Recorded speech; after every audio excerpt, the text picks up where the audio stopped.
Good morning, everybody. How are we doing today? It is a Monday in early December 2021. The years, months, days just keep rolling on, don't they? I had a good morning this morning, going through some fun Bethlehem stuff. I haven't been in my record room a ton this last month. My office is upstairs, so I'm making the cards, doing the episodes, all that stuff. I've been down here listening to records like I like to. My wife's been home a lot. She was unemployed for a while as well. So it's been a bit of a tough month, but we're getting through. Listening to Bethlehem this morning was just really enjoyable. And I've had a couple just beautiful moments with it. But speaking of the cards, I have the fronts of 600 made. And I've had to change some things once I started trying to print some samples to make something show up better.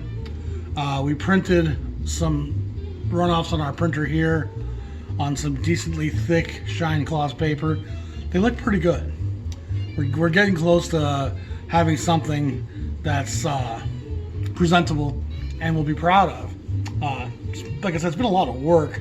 I probably put a couple hundred hours in already on this thing, but it's a labor of love, and it sounds corny, but I just think they're super going to be educational because they've taught me so much putting them together. And I got to make the backs for most of them. I've only made the backs for about a dozen for test printing purposes. And so putting all those facts together and stuff, I'm going to learn probably twice as much as I already have. It's going to probably double down. But it's certainly given me a familiarity with a lot of things, cleared some things up. Artists you remember but weren't sure, was he a trombone player? Was he a, all that stuff comes into clarity when you're making these cards. And so I feel like I pull a record, I'm like, oh, I made cards for 4 of these 5 guys, or all these guys, or depending on what record it is. The record we're listening to right now, I think I made a card for everybody on here. Charlie Mariano, Stu Williamson, Frank Rosalino, Claude Williamson, John Williams, Max Bennett, Stan Levy, and Mel Lewis. The only one I haven't made a card of there is John Williams. And John Williams is a bit of an enigma to me at this point, if I'm honest. Partly because there's 2, but that would be underselling it because this is John Towner Williams on Bethlehem, which you would think that the John Williams on this Bethlehem would be the same, but there's also this piano player by the name of John Williams on Emersy, and this is probably 57. It's number 36061, so it's mid to late 50s. And this is starting off by saying every decade of jazz seems to have contributed to its John Williams to the discographic annals. In the 1920s, out of Kansas City, there came the saxophonist by that name in Andy Kirk's band. In the 1930s, there rose to prominence a drummer of that name in the Raymond Scott Quintet. In the 40s, a fine bassist named John Williams played with Louis Armstrong and Teddy Wilson. Unrelated to any of these, except by common bond of musical talent, is the John Williams of the 1950s, a distinctive young pianist whose style is impressive. So I was unclear of until today actually, is not the same as this John Williams. This one was born in Vermont. This one is a much different one who ends up working for Lucasfilms. This John Towner Williams has done a lot of films and soundtracks. This record, it's him doing jazz ensemble work with a fairly middle of the road swing kind of setting. That's this John Towner Williams. And he picks some nice songs, some Harold Arlen stuff. They don't mention anything about who the group is on this. My guess is going to be some of the Russ Garcia Orchestra, who has Bethlehem work on a lot of these type of records, but it doesn't say, which is unfamiliar for Bethlehem to do so. So I need to look it up actually who's playing on this, but it's a fairly middle of the road swing record by this John Towner Williams. This pianist on Emersy is a very fine pianist with a nice stride and groove to what he does. And so my guess is that it actually might be that John Williams on this fantastic Charlie Mariano record. And the Mariano record, Bethlehem, in spite of their obscurity, more of my episodes get taken down when I play Bethlehem stuff, but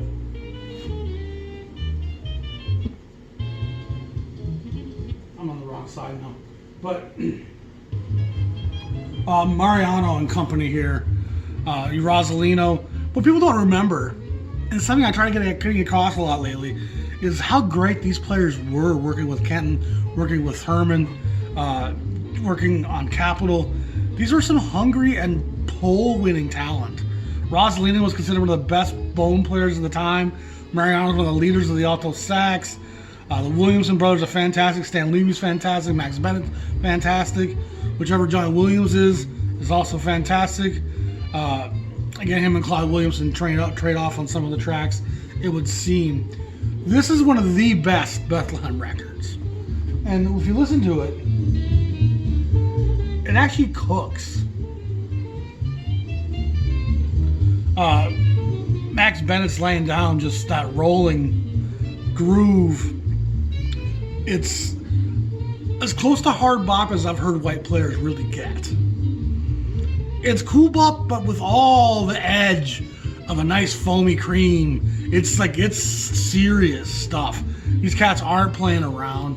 This is Bethlehem in its most intense formula. And these guys, like I've said many times, make a group of records together, each of them taking turns as leaders. Mariano probably has 3 under his name. Stu Williamson probably has 2. Claude maybe has 3. Rosalino has 1. Conte Condoli has 1. Levy has a couple. All these guys are making records at Bethlehem right now, 55, 56, 57, that are outstanding stuff. Secret's out. I'm letting people know. If you haven't got these yet, the price is going to start climbing, because Jazz Shepard's saying these need to be had. They're such good records, on par with what's happening on the East Coast in terms of intensity.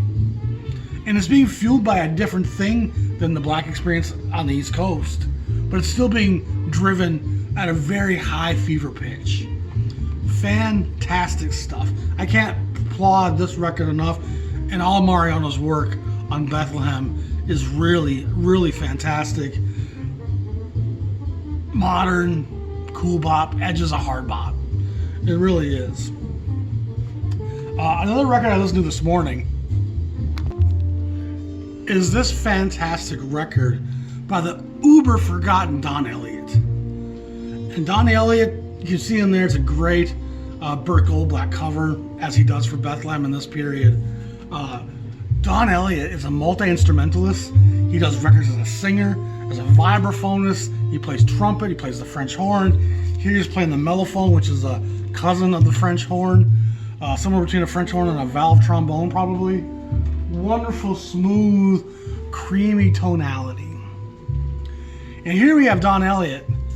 He makes a number of records for Riverside and Bethlehem, and I guess some on, is it RCA? One of the big labels, maybe Decca, one of those two. He's making some great records there as well, but it's stuff at Bethlehem and Riverside is really outstanding. And the band here has some all-star players in it. Hal McCusick is playing on the alto. Milt Hinton's playing on the bass. The fantastic Danny Bank is playing the baritone. And it's some of the nicest toned baritone I've ever heard. It's got this crisp warble to it. It just fills wonderfully. There it was a little bit right there.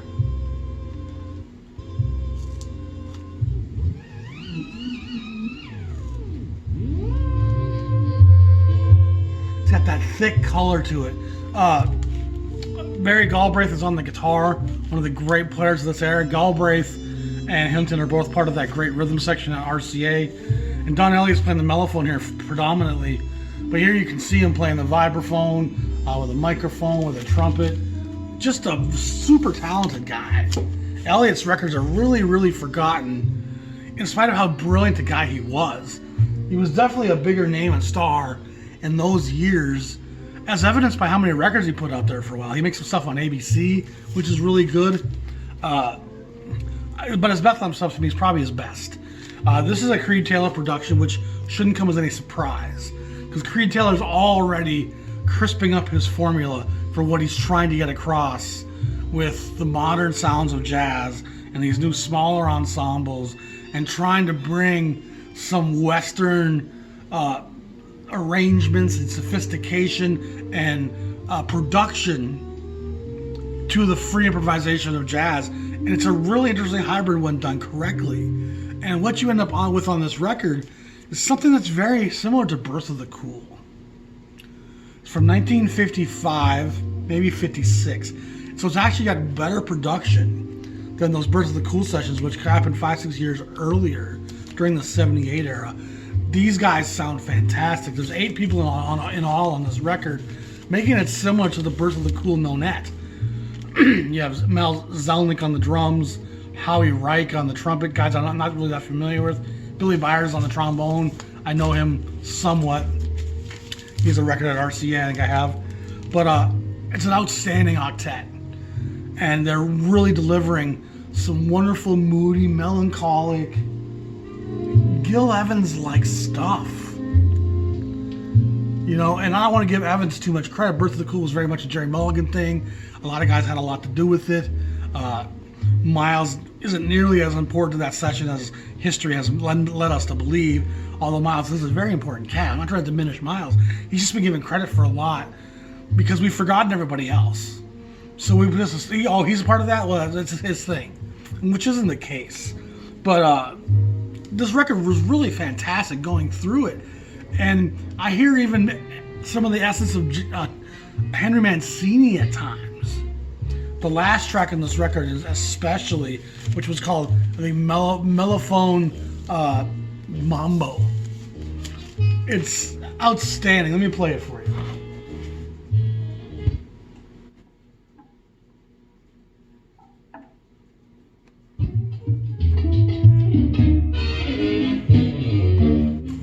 It's got elements of the Pink Panther, Audrey Hepburn, Cary Grant. We're skiing down a slope in Switzerland. We're on a train track, zooming across France.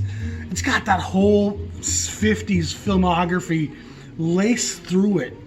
As these great composers of the jazz era were now transposing jazz into film. And that was one of the real developments of those happening at that time with the great composers and arrangers of the jazz canon were moving into film and television and putting jazz into those screenplays in a different kind of way than had ever been done before. We'd had swing bands playing in the background, you know, but this was a different thing, using jazz to score and to set mood and tempo and pace. And it's a really interesting moment that kind of gives jazz one of its last real bursts of life. And I think for a lot of kids who grew up in the 60s, 70s, and 80s, those films were in syndication on television. You were seeing them. And I think that's part of how I connected with jazz, was through guys like Henry Mancini. Don Elliott's a guy that really deserves more light to be shone on his name. He's a super talented cat. His record on Vibes at Savoy, it's from the late 40s. It's a really tough find, but it's a great record. It's got a red cover. It's one of the first times Savoy uses that much color on one of their album covers. Like I said, his stuff on Riverside's worth seeking out. His 3 Bethlehems are outstanding stuff. I think he sings on the 10-inch if I remember. Could be on a 12-inch. But again, Don Elliott's a guy that, this is Birth of the Cool, but sounding better. And if you take some of the Miles Ahead, Sketches of Spain, Porgy and Bess era, Gil Evans and Miles, you've got some of that same stuff happening. And interestingly enough, one of the important people on those later Miles and Gil Evans records was a sax player by the name of Danny Bank, who's the baritone player on this. And he plays bass clarinet, and he plays bassoon, plays a number of other instruments, and he features heavily on those Gil Evans, Miles Davis collaborations, Danny Bank. So it's a big jazz kingdom that's very interwoven, and we're so obsessed with just a few names and a few people, and we're missing so many of the pages of the story. And again, that's kind of what the Jazz Shepherd's trying to be about nowadays, is just broaden those brush strokes so people can see all the people that helped make this kingdom happen. The third record I want to talk to you about today, actually fourth, I think, because the John Williams got thrown in there. But this is a record I listened to yesterday, and one of my favorites. I got a Benson. I need some Helen Carr in my life. Love Helen Carr. Love the album cover. Again, a Burt Goldblatt piece of beauty. The couple laying on the beach together with the pink tone. Pretty tough record to come by. This will be in the couple $100 range nowadays for the most part for a playable copy of that. One of the real stars of this record is a trumpet player by the name of Cappy Lewis. And if you look up Cappy Lewis, he has a great record on Hi-Fi Records, which has that Elmo Hope and the Fox record and there's Heartland. There's some great stuff on that little West Coast label, Hi-Fi Records. But Cappy Lewis makes a record there. And he's a great trumpet player in the mold of a Charlie Shavers, who plays with mutes and plays with flair and color. Is a great accompanist. And Cappy's just killing it throughout this record. I'll be honest, when I first bought this record 2-3 years ago, I didn't know who Cappy Lewis was. And that's one of the things about jazz is you keep spreading that spider web. Every new record connects you to a few new names and faces.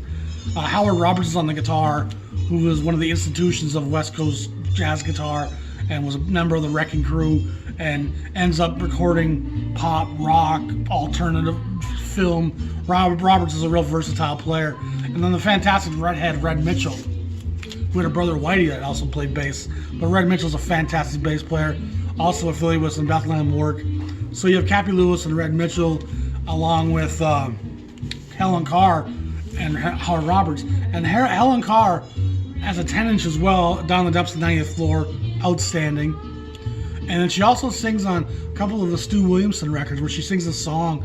A couple of them Bethlehem records that were kind of like jam sessions with a lot of the all-star Bethlehem guys. They usually have Helen Carr sing a song or two. Her life and her story is kind of mysterious. Wiki doesn't have much at all, but there is an article out there that I've read a few times online. And I always got to reread it. And she was married a couple times. She kind of disappeared a couple times.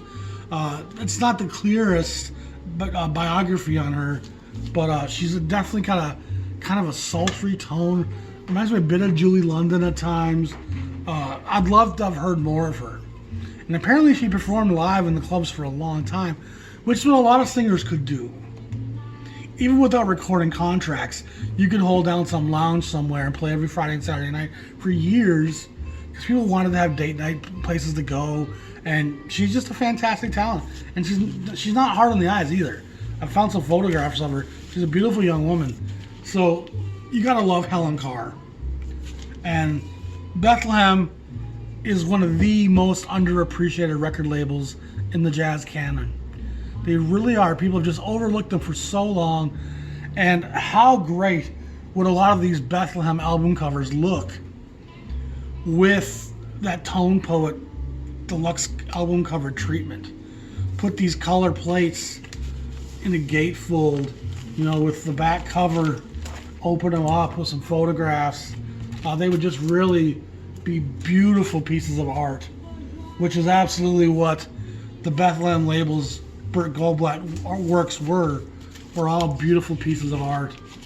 And there's Fresh Sounds in Spain has reissued quite a bit of the Bethlehem body of work. And they sound okay. I think they're digitally sourced. I don't find a problem with those too often.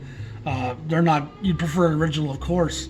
But all these labels that are getting reissued, we were talking about Contemporary the other day, but it's Bethlehem and Savoy too, but Bethlehem especially could really stand to benefit from a nice reissue program because they're talking about reissuing Contemporary. Most of those records aren't hard to find. You can find the Shelly Manne stuff, the Andre Previn stuff, the Hampton Hawes stuff. You see it all the time. And back when I was flipping through rock records and recent arrivals bins, you would see all those contemporary records over and over and over again.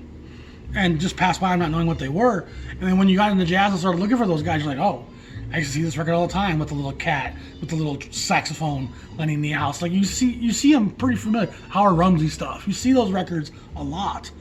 And it's great that they're getting reissued. I'm sure people will buy them because they're being marketed now, so people got to have them now, even though they were there all along. But Bethlehem is really a label that would benefit from having a good reissue program, done well, with a good, sound quality, of course.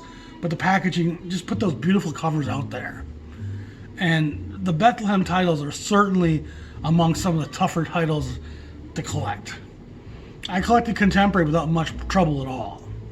I think the only two that really were tough to find was Good Gravy, which I still haven't found, Teddy Edwards, and then there's also that Blackstone Legacy, which I used to see more often, but didn't know what it was at the time. And now that I want it, I can't find it for an affordable price ever. So that'll get reissued eventually for sure, and I'll swallow those up at that point. But boy, Bethlehem could really stand to have the deluxe reissuing done. I think they're somehow involved with the Universal thing now, and I don't think they're doing a lot of vinyl reissue. I'm not the expert in that stuff at all. But if you're out there listening, someone is listening, Bethlehem needs to be reprinted. You know, more so than even the Savoy stuff. The Savoy stuff, the consistency's not as good.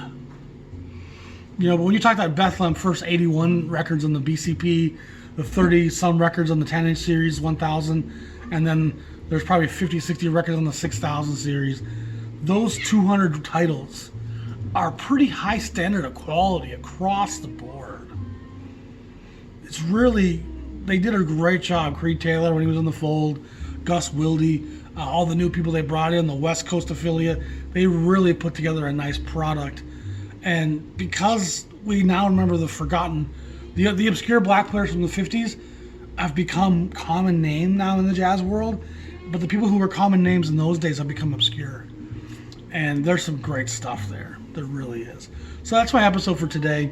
Bethlehem. Really a great label that's so forgotten, so sadly. If you appreciate the channel, check out my Patreon page. Please donate a little something once a month. That it helps out. If you want some merchandise or some great stuff in the store, I'm gonna work on making some new stuff here pretty soon as well. Check out the podcast, which is often just audio from these episodes. Appreciate you all. You all be safe. Peace.